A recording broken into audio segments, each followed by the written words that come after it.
In this video I'm going to explore the experience of a road bike riding on unpaved roads. This video is full of my opinions and experience. I'm not a professional rider, but I have been riding for over 50 years, both on-road and trail bikes. So for what it's worth, here are my thoughts about riding a road bike on unpaved roads. So let's have a few definitions so that you know what I'm talking about. First of all, what's an adventure bike? As far as I'm concerned, any bike is an adventure bike. Adventure is more of a state of mind, not a marketing definition. Many Europeans seem to refer to off-road. In Australia, lots of roads are unsealed, and so to me, off-road is single track through the bush, or unmaintained dual track. So this video addresses riding on maintained unsealed roads. In Australia, if we avoid unsealed roads, we're missing out on most of the country.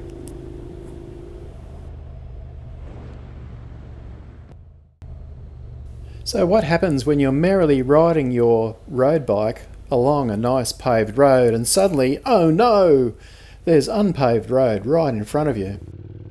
Well, of course you can just turn around, but if you've planned your route and this is the way the route says you need to go, well, maybe you should just make this ride a bit more of an adventure and go on that unsealed road.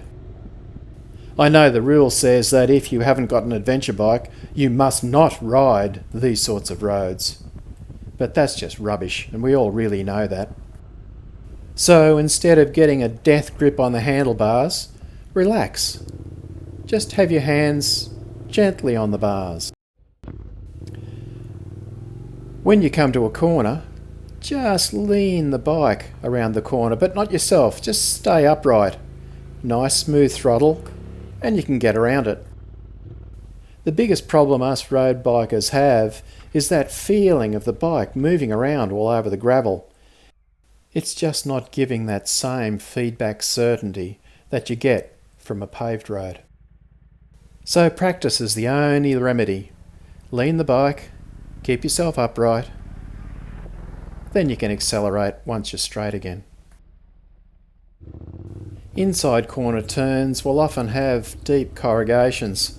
I tend to take these a little slower because you can't see around the corner. And it can really ruin your day if you run wide straight into a four-wheel drive. You don't need knobby tyres to ride unpaved roads. My experience is that unless you run at least a 50-50 tyre, there isn't a real lot of benefit in terms of grip for most of us, where the majority of riding is on paved roads. This is what I'd term a 90-10 tyre. It's a Pirelli Scorpion Trail 2. A dual-purpose tyre tends to have a more robust carcass, so standing up to gravel much better than a pure road tyre. On a previous sports bike, I've had the gravel go right through the tyre. The sports bike tyres really have a very thin carcass. Reducing tyre pressure does help with the feel of the bike when riding unpaved road, but if you're riding unpaved road for less than, say, 20 or 30 kilometres at a time, reducing the pressure is a hassle. It's easier to just slow down and take it a little bit easier. Unlike paved roads, you're going to experience a lot of different surfaces with unpaved roads. This part of the surface is nice and hard, so follow that tyre track. Whereas here you've got a thin layer of sand and gravel on top of a very hard base, making it very skatey. Even knobbies will slip around on this surface. This rough blue metal is really nasty. If you're on sport bike tyres, this could be problematic. When you look at these sorts of rocks, can easily go through the carcass. For me, a sandy surface is the most feared. You don't know how thick the sand is. If you get on the side of the road here, it can be really quite exciting. But not impossible. The best move is to accelerate and don't make any sudden line changes. Oh yeah, and this is why a lot of us put a Bigfoot on the end of our side stand so that the bike doesn't sink into the sand. So regardless of the surface, stay loose, stay relaxed. Don't get a death grip on the bars, because unless you're in deep sand, the bike will be happy to track straight. Yes, when it comes to wheels, size does matter. A narrow 21-inch front wheel will perform better than a wide 17-inch wheel if you're intending to be a hardcore, unpaved road rider. But then, I'm not a hardcore off-road rider. Not with a road bike anyway. Both my front and rear wheel are 17-inch. And I agree this is not ideal on unpaved roads. But then, most of my riding is on paved roads, and the 17-inch wheel is much better on a paved road than a 21-inch wheel. At least in my opinion. Oh look, I'm riding down a side road and it's quite bumpy, and I'm taking my hands off the bars and the bike's still tracking nice and straight. When braking on an unpaved road, I like to just use the 2-finger method. This allows me to still brake, but I can still also have a good grip of the bars. But you say, surely I can't ride unpaved roads with ABS turned on? And you're probably right, if I was Toby Price and riding at 160 kilometres an hour. But I'm not. I'm only riding at somewhere between 60 and 80 kilometres an hour on this sort of road. So I can jam on both brakes completely hard and the bike just comes to a nice steady stop, using the ABS. Without ABS, I'm in danger of locking the front wheel and coming off. But maybe that's just me. The ability to ride unpaved road is way more dependent on the rider than the bike. I'm not talking about riding like Toby Price, I'm talking about relaxed, gentle touring, not hardcore burnouts on each corner. It takes time to get used to the bike moving around under you. Not making sudden lane changes really helps in this regard.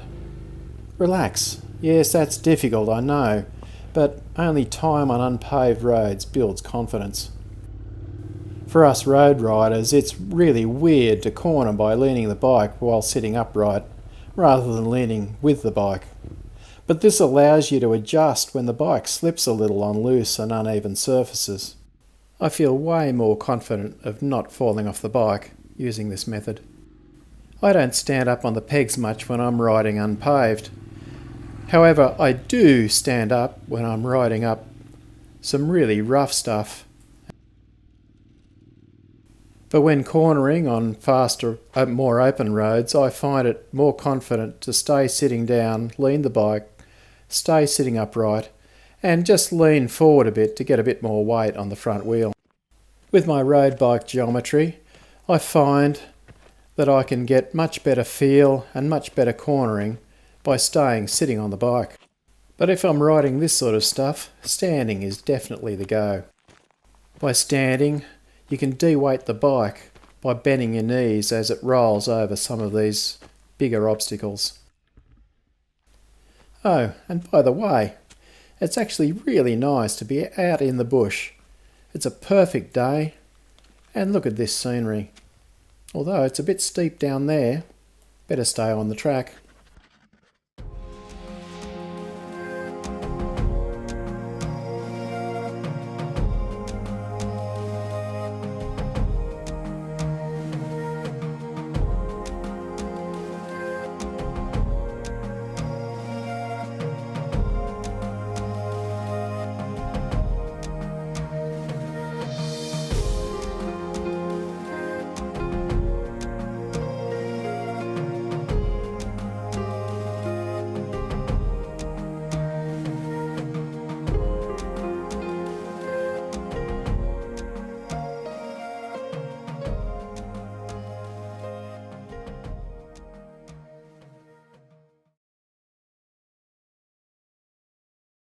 Walking back to retrieve the tripod, coming down a hill, has got more hazards than just expending energy. Oops.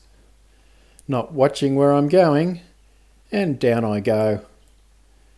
Just as well I didn't break a hip. Let's see that again. I can ride up and down this hill, but obviously can't walk it. These are the lengths I go to create my art, and I almost shed blood for it. Ground clearance can definitely be an issue if you're riding on unpaved road. You can see this is only a slight bump, but if I was riding over it with my full weight, it would be a problem.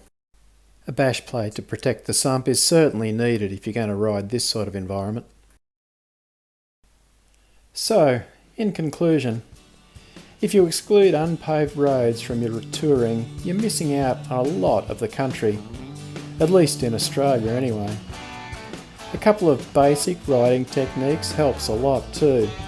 That is, don't ride with the death grip. Let the bike move around a little. Lean the bike into the corners while sitting upright. And feeling comfortable riding unpaved roads is mostly about the distance under the wheels. So get out there and have an adventure.